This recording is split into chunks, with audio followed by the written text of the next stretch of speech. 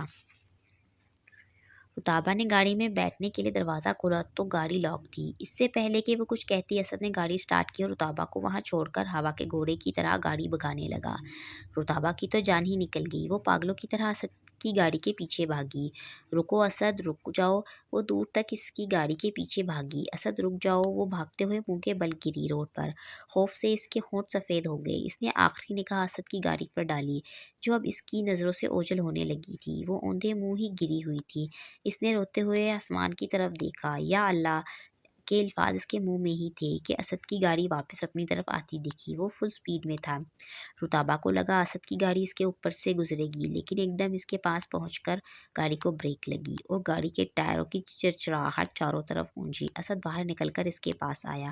کیسا محسوس ہوا؟ ان چند سیکنڈز میں وہ اٹھ کر بیٹھی۔ اسد اس کی آنکھوں میں جھانک کر بولا، درد ہو رہا ہے نا؟ بس نہیں چل رہا، پھر سے مجھے تھپڑ مارو۔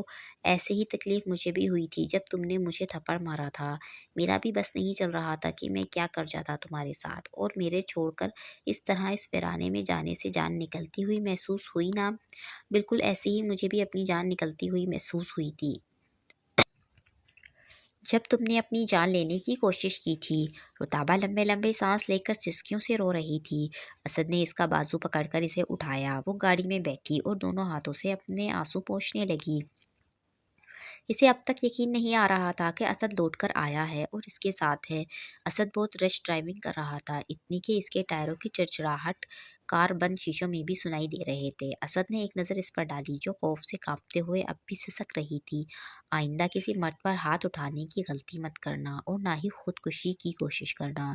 جتنی اذیت تمہاری ان حرکتوں سے مجھے ہوگی، تمہیں بھی اتنی ہی اذیت سے دوچار ہونا پڑے گا۔ اسد اسے باور کروانا چاہتا تھا کہ اس کی جدائی اسد کے لیے جان لیوا تھی اب، اور وہ دوبارہ اپنی جان لینے کی غلطی نہ کرے۔ گھر آ کر وہ سیدھا اپنے کمرے میں چلا گیا۔ رتابہ مرتے قدموں کے ساتھ گاڑی سے باہر نکلی۔ علی جاگا ہوا تھا۔ اسد کی گاڑی کی آواز سن کر اپنے روم سے باہر آیا۔ رتابہ کا دوپٹہ ایک طرف لڑک رہا تھا۔ ننگے پاؤں کے ساتھ وہ خود کو گھسیٹتی ہوئی سیڑھیاں چڑھنے لگی۔ علی اس کے پیچھے آیا۔ وہ چڑھتے چڑھتے سیڑھیوں سے لڑکھڑائی تو علی نے اس کا ہاتھ پکڑ لیا۔ کیا ہوا ہے تمہیں؟ رو کیوں رہی ہو؟ اور اسد کہاں ہے؟ رتابہ کیا جواب دیتی اس کے ایک ہی سانس میں پوچھے گئے سوالوں کا؟ اس نے علی سے ہاتھ چھڑوایا اور اپنے کمرے میں چلی گئی۔ علی وہی کھڑا سوچتا رہ گیا کہ کیا ہوا تھا آج پھر ان کے بیچ۔ رتابہ کیوں سسک سسک کر پھر رو رہی تھی؟ کہاں لے کر گیا تھا وہ اس کو، اور کیا کیا تھا اس نے اس لڑکی کے ساتھ؟ علی کا دل چاہا وہ رتابہ کے بہتے ہوئے ایک ایک آنسو سے اس کے بہنے کی وجہ پوچھے کہ کیوں اور کیسے وہ اسد کی زندگی میں آئی۔ اسد کے ساتھ کیسا رشتہ ہے اس کا؟ کوئی رشتہ ہے بھی یا نہیں؟ ایسی کون سی کمزوری ہے اسد کے پاس اس کی جس پر وہ اسے اتنی اذیت دیتا ہے، اور وہ اس کا ہر درد ہر اذیت چپ چاپ جھیلتی رہتی ہے؟ وہ وہی سیڑھیوں پر بیٹھ کر گھنٹوں سوچتا رہا۔ رتابہ صبح اسد کے سامنے بھی نہ آئی۔ وہ خود اس کے کمرے میں گیا۔ وہ سو رہی تھی یا اسد کو دیکھ کر سونے کا ناٹک کر رہی تھی۔ اسد نے اس کے ماتھے پر ہاتھ رکھا تو جھٹ سے اس نے آنکھیں کھول لی۔ وہ بڑے نواق سے اسے دیکھنے لگا۔ رتابہ سوالیہ نظروں سے اسد کو دیکھنے لگی کہ اس کے جیسا پتھر دل شخص اب کس بات کے بدلے اسے پھر ستانے آیا تھا۔ I am sorry. اسد کے منہ سے سوری کا لفظ سن کر اٹھ کر بیٹھی۔ رات کو جو میں نے کیا اس کے لیے سوری۔ وہ چپ ہی رہی۔ کبھی اس کے لہجے میں شہد جیسی مٹھاس تھی اور کبھی وہ نیم اور ہنزل کی طرح کڑوا تھا، کبھی ابر کے سائے جیسا پرسکون، اور کبھی لاوے کی طرح ابلتا ہوا، اسے جلاتا ہوا۔ وہ اسد کے کون سے روپ کا پوری طرح یقین کرتی۔ پل میں تولا پل میں واشا والا حساب تھا اس کا۔ اسد کا رتابہ کی طرف بڑھتا رجحان دیکھ کر مایا بڑی مشکل سے برداشت کر رہی تھی۔ یہ سب اپنے نظر انداز ہونے سے بھی زیادہ تکلیف اسے رتابہ کو اہمیت دینے پر ہو رہی تھی۔ اسد کے ساتھ اس کا ناشتہ اور رات کا کھانا، پھر اب اسد کا رتابہ کو رات میں اپنے کمرے میں لے جانا اس کے صبر کا پیمانہ لبریز کر رہا تھا۔ وہ حال سے اٹھ کر دندناتی ہوئی اپنے کمرے میں گئی۔ اسد رتابہ کے روم میں تھا۔ سنو جی، میرے کمرے میں آ کر سویا کرو، اب یہاں سونے کی ضرورت نہیں۔